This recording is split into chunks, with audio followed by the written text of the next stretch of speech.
Savourez l'Isère avec 38 à table. Il se murmure encore qu'un jeune dauphin venait chasser le cerf et le loup dans la plaine de la Bièvre.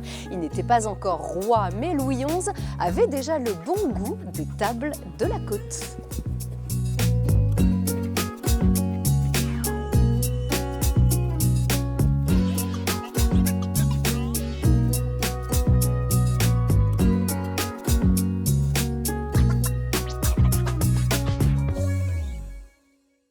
À la côte Saint-André, la côte du boucher a toujours la côte, surtout quand elle est concoctée juste à côté.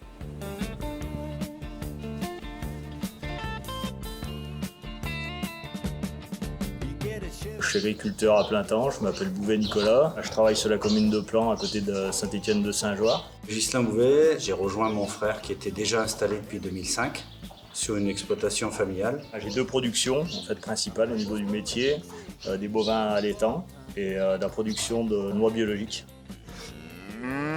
On a deux races de vaches, race charolaise et limousine. La ferme était à mes parents en fait. Donc, mon grand-père, nos parents ont travaillé, mon père et ma mère travaillaient sur la ferme. Donc il y avait une toute petite exploitation laitière à l'époque, petit atelier lait, quelques noyers, ça avait démarré comme ça, une production de tabac à l'époque. Et moi j'ai repris, à l'arrivée en retraite de mes parents, j'ai repris la ferme. C'est un peu la poursuite de la lignée familiale et puis surtout un intérêt pour la profession. Il faut être passionné pour s'installer puis surtout durer. Et oui, ça fait partie de nous quoi. Et plus qu'attaquer la côte, notre chef étoilé préfère encore tendre la joue. La joue de bœuf. La joue de bœuf. Parce qu'elle est tendre, la joue. Exactement, extrêmement tendre quand elle est cuite correctement. Merci chef, on va voir ça tout de suite. Qu'est-ce qu'on fait aujourd'hui avec la joue de bœuf alors? Alors, aujourd'hui, on va faire une joue de bœuf bergamote, citronnelle, citron vert. Ah, Et qu'on va cuire toute la nuit, ah bon? à basse température. Eh ben allez, on a tout notre temps. C'est parti. On y va. Allez.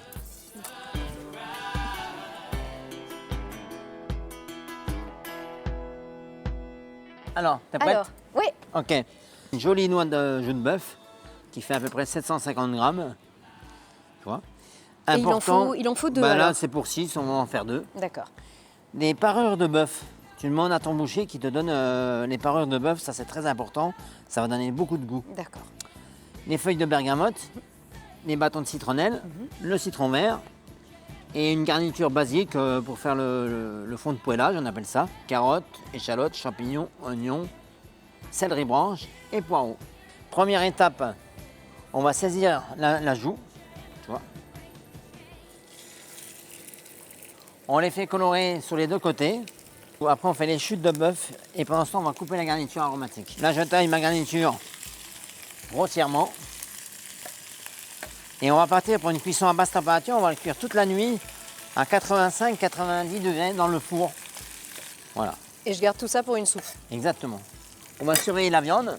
Ouais, on la fait colorer des deux côtés. Non, elle est belle. En même temps, je vais mettre mes parures de bœuf. Je dirais que c'est vraiment très important parce que c'est ça qui va donner le goût. J'ai préparé ma cocotte. J'enlève les deux joues. Maintenant, je mets la garniture. Je vais mettre 3 gousses d'ail. Là, regarde, je mets mes épices. Et là, on fait bien suer. Ah, ça sent bon. La citronnelle, si tu veux qu'elle diffuse les arômes, il faut l'écraser.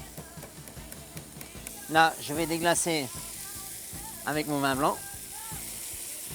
Et je prends ma garniture. Je vais tapisser le fond de ma cocotte. Tu vois, il y a la garniture, il y a la viande. Ça sent le céleri quand même, hein? Regarde, regarde comme c'est beau là. Ah bah oui. Là, on met la citronnelle. Je râpe mon citron. Je dispose les feuilles de bergamote. Je vais mettre mes joues de bœuf. Comme ça. Et là, on va enfourner. On part pour 7 heures de cuisson. Allez. Alors, un petit conseil.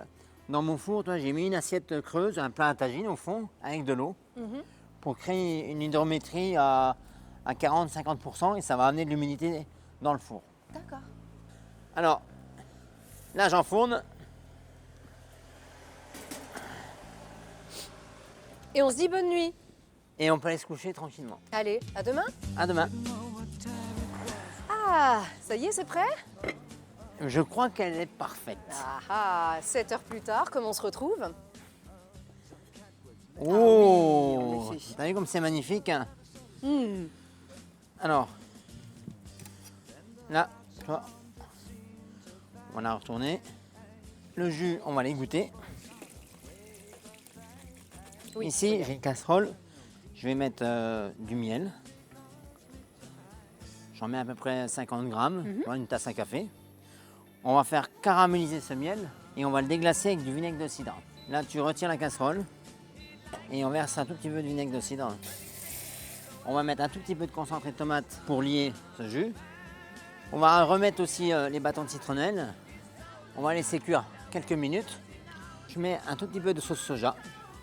Voilà. Et ça, ce jus, il va servir à laquer la viande. Maintenant, je vais filtrer mon jus.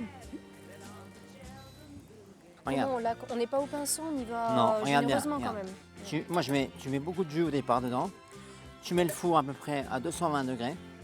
Et toutes les 5-10 minutes, tu vas venir arroser ta viande comme ça. D'accord. Et à un moment donné, il y a une pellicule qui va se former en surface qui va enrober la viande. On va voir. Ouh là là là là là là là là. Ah, elle est bien confite, la Elle magnifique. est bien confite. Ouais. Donc là, on l'a laqué 3-4 fois déjà. Je l'ai laqué 3-4 fois. Ça nourrit la viande. Là, regarde ça. Magnifique. Je vais la portionner. On fait des belles tranches. Je prends mon jus, j'arrose ma viande. On finit avec un peu de poivre. Tu vois? Et maintenant, petit un peu. petit peu de sel. Le jus est extraordinaire. C'est de la bombe. Ça va exploser en bouche. Très parfumé. Bon appétit. J'ai hâte de découvrir tout ça. Merci beaucoup, chef. Et vous pouvez bien sûr la reproduire chez vous. Cette recette, c'est pas bien difficile et tout est expliqué sur notre site télégrenoble.net. Merci, chef.